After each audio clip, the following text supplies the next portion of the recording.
It's actually his. This one's mine. Okay, I'm not really as unaccustomed as I am to public speaking. If the band starts up before I'm done, I don't want anyone to clap. Before I start, because as I was being introduced, I was thinking, oh my God, he's gotten a hold of my speech. He's saying everything in my speech. I'm not going to have anything to say. I just kind of have to take a quick moment and say how really overwhelmed I was with the tour today of the lab school. My passion is teaching this strange, obscure sport of shooting clay discs that look like little ashtrays upside down out of the sky. And it's rare that, and I'm sure this is ego talking, but it's rare that I will run into another instructor or I'll run into people that teach with such passion. And I was awestruck by the teaching staff at the lab school, that every person involved was,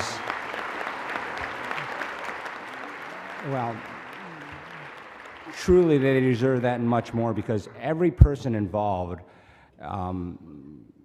it certainly wasn't even just a job and a passion. I mean, it was truly a calling almost. And I'm, to the students that are here tonight, you are just so fortunate to have people like that in your corner. It's just truly, truly amazing.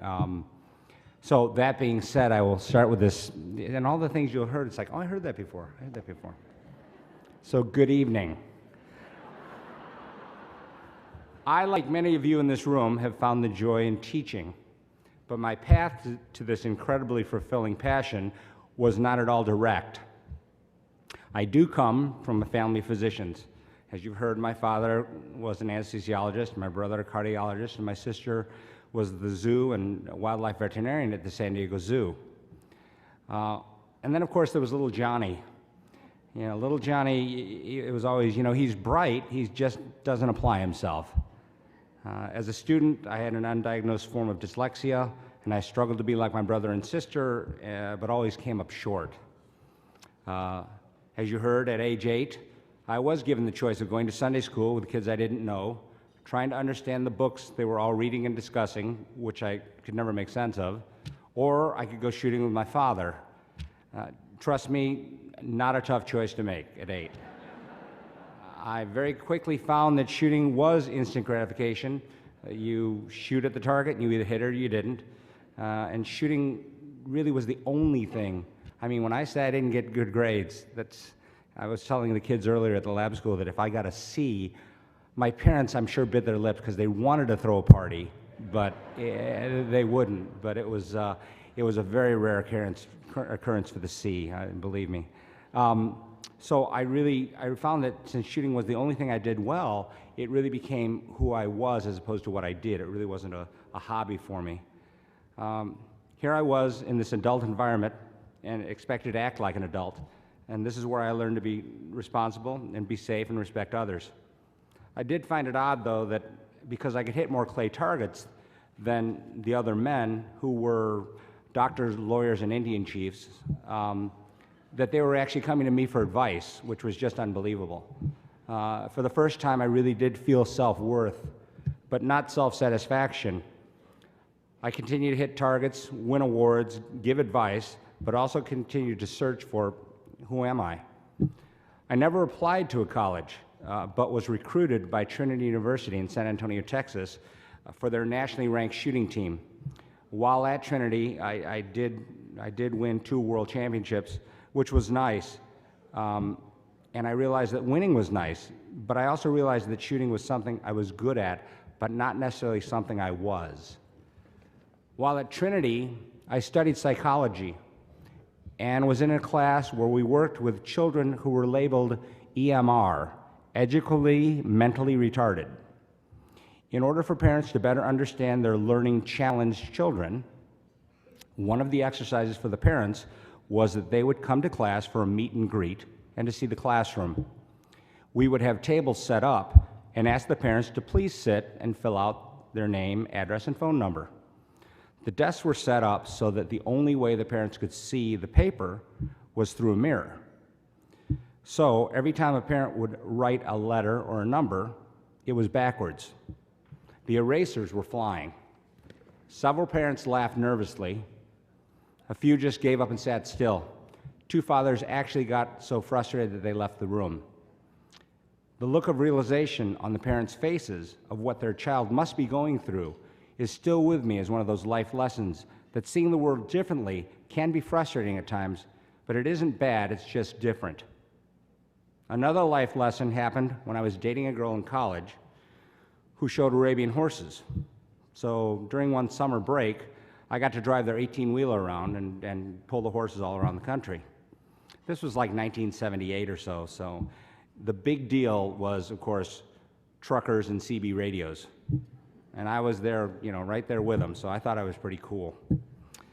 My parents called me one evening, and I was probably rambling on about my life on the road, and my mom asked, "Honey, is this something you really like? Because if it is, we can buy you a rig." It's true. I've always known this, but then it really hit home just how unconditionally my parents loved me. I was very fortunate. Thanks.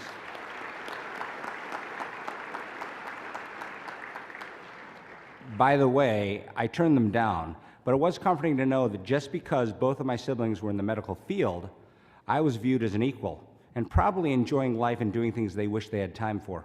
I was loved for me. After I got out of school, I worked at a couple jobs, did some part-time skeet lessons, but I continued to search for what I wanted to do when I grew up. And as fate would have it, I was giving a skeet lesson to a man named Roger Castle, who owns a large steel business in Detroit and who has also attended the Harvard Business School. Obviously, what you would call a good and successful businessman. After the lesson, Roger and I were sitting around and I asked him what he thought I should do work-wise. Roger said, "You know what the first thing they taught me at the Harvard Business School was?" And I was like all ears. I was thinking, wow, secret to life, here it comes. And he said, "The first thing they taught us at Harvard was never try to strengthen your weaknesses because you'll only be mediocre at them. If you can't type, hire a typist. If you can't do numbers, hire an accountant. But if you can figure out what you're good at and work at perfecting it, you'll always succeed." That was a piece of advice that changed my life. And I have to put a little footnote in here. I have to admit, it was a bit tough. I was telling the other honorees, it was a bit tough when I started thinking, great, what do I really know? Okay, I know how to shoot these little clay targets out of the air, and that was about it. So it was not an easy decision to say, yeah, that's what I'll do for a living. And I did practice more than your order, please, just so you know. Oh, goodness. Everyone I have met at lab school really displays the idea of following your strengths and your heart to find joy in what they do. To the parents out there tonight who have their son or daughter in lab school, may I take this opportunity to say thank you. Truly, thank you very much. I mean, you are, the love for your children is obviously apparent, but as all the recipients today, we were just awestruck by the school and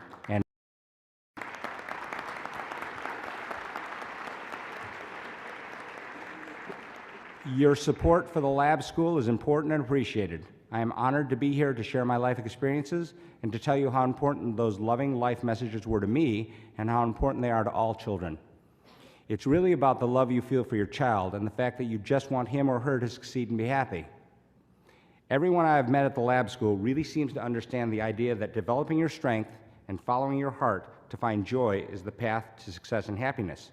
In touring the school, I realized that some of my teaching methods would fit right into the lab school concept of live it, learn it.